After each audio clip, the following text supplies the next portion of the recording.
La pandemia está cambiando instantáneamente la forma en que se imparte la educación, ya que la escuela y el hogar ahora se convierten en el mismo lugar tras las necesarias medidas efectuadas. Según la UNESCO, más de 861,7 millones de niños y jóvenes en 119 países se han visto afectados al tener que hacer frente a la pandemia global que nos ha sacudido el año 2020 y parte del 2021.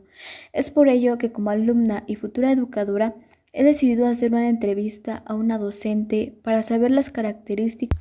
En esta gráfica que encontré de la agencia EFE, podemos observar que el 70% de las escuelas cerraron completamente, el 25% tuvieron un cierre limitado y el 5% estaban con escuelas abiertas aún en medio de la pandemia. La maestra Águeda Gilberta Mazariegos Arriaga, con 14 años de experiencia docente y encargada del primer grado Grupo A en el Jardín de Niños y Niñas Francisco Pizarro, dice que nunca imaginó estar en medio de una pandemia y menos en un año donde todo transcurría de maravilla. También dice que había escuchado hablar de pandemias que han pasado anteriormente, pero nunca pensó que iba a vivir uno de ellos. También menciona que cuando muy empezó a escuchar rumores o que hablaban del COVID-19 o coronavirus, ella no lo creía y jamás imaginó que esa enfermedad iba a llegar a México y mucho menos a Motocintla, un pueblo pequeño.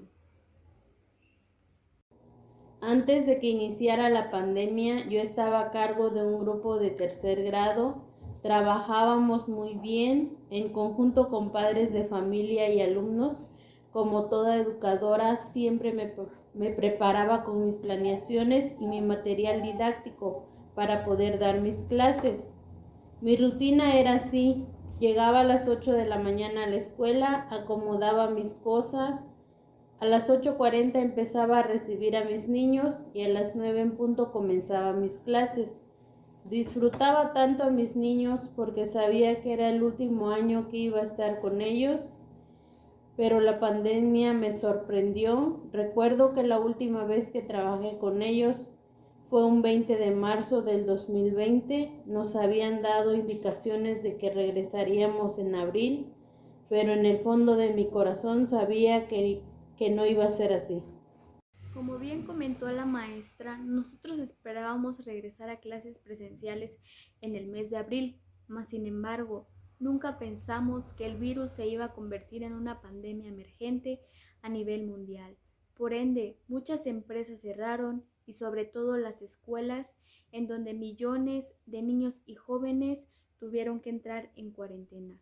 Por lo tanto, la mayoría de los maestros se vieron en la necesidad de buscar las herramientas necesarias para poder impartir clases a distancia, aunque iba a ser un poco difícil, ya que no todos tienen un teléfono móvil, una tableta, una computadora y mucho menos internet. La SEP implementó una estrategia para que todos los niños pudieran aprender a través de forma virtual, pero muchos decían que eso no iba a funcionar, puesto que no todos tienen una televisión y si los niños no ponían atención en clases presenciales, mucho menos lo harían a través de una televisión. La directora del jardín de niños nos dio indicaciones que íbamos a trabajar con cuadernillos y viendo las clases que la SEP pagó para que pasaran a televisión, cité a los papás con todas las medidas sanitarias para que pudieran asistir. Varios de ellos estaban inconformes porque no les gustó la idea de trabajar así. Fueron 15 días que se trabajaron de esta forma, pero a muchos se les dificultaba. Como docente me las ingenié para que trabajáramos de otra forma, el cual era comprar 2 libros y por medio de WhatsApp iba a enviar videos y algún otro material para que pudieran trabajar. De igual forma me mandarían evidencias de las tareas que estaban realizando. pero también se les dificultaba a los papás. Como consecuencia, hubo que 3 niños se dieran de baja porque ya no podían seguir trabajando así. Hemos visto muchos casos como esos. Algunos padres de familia no cuentan con un equipo electrónico, ya sea un móvil, una tableta o una computadora. Tampoco tienen el recurso para comprarlo y la mayoría de las veces buscaban una salida, lo cual era que sus hijos se dieran de baja. La realidad es que la mayoría de las escuelas pues no estaban preparadas para este cambio y esto permite pues reconocer que el acceso desigual a internet y tener un equipo electrónico es uno de los problemas que enfrenta nuestro sistema educativo a nivel global. Según el World Economic Forum, solo el 60% a nivel mundial tiene acceso a internet. La maestra comentaba que los niños no tienen un buen aprendizaje adecuado en estos tiempos, ya que a veces los papás no le ponen importancia y mucho menos interés para ayudarles a sus hijos en las tareas o explicarles algún tema. Algunos papás, para no estar lidiando con sus hijos, buscan la manera más fácil y es hacerle la tarea a sus hijos.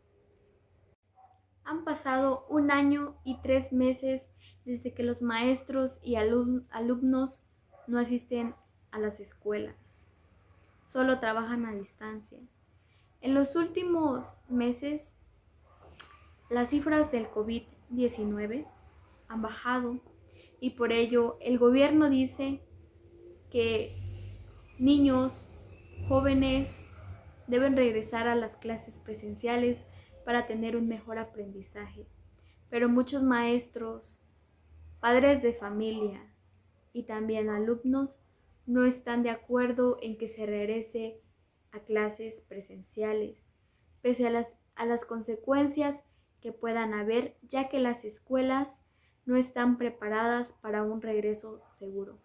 Aunque a veces es contradictorio, ya que muchos hoy en día, tanto padres como hijos y también algunos maestros, ya salen como que si todo fuera normal, van al cine, van a los parques, a las playas, donde hay mucha aglomeración y no quieren regresar a clases presenciales, pues es ahí donde es algo contradictorio. Bueno, en mi opinión, pues yo digo que para los niños aún no es tiempo de que regresen a clases, ya que están pequeños y no logran entender muy bien. Y siento que a las maestras de preescolar se les va a dificultar mucho, ya que los niños pues no logran entender muy bien, son inquietos y sobre todo son curiosos a tal grado de que se puedan estar intercambiando los cubrebocas o las mascarillas. Bueno, ¿y tú qué opinas sobre el regreso a clases presenciales?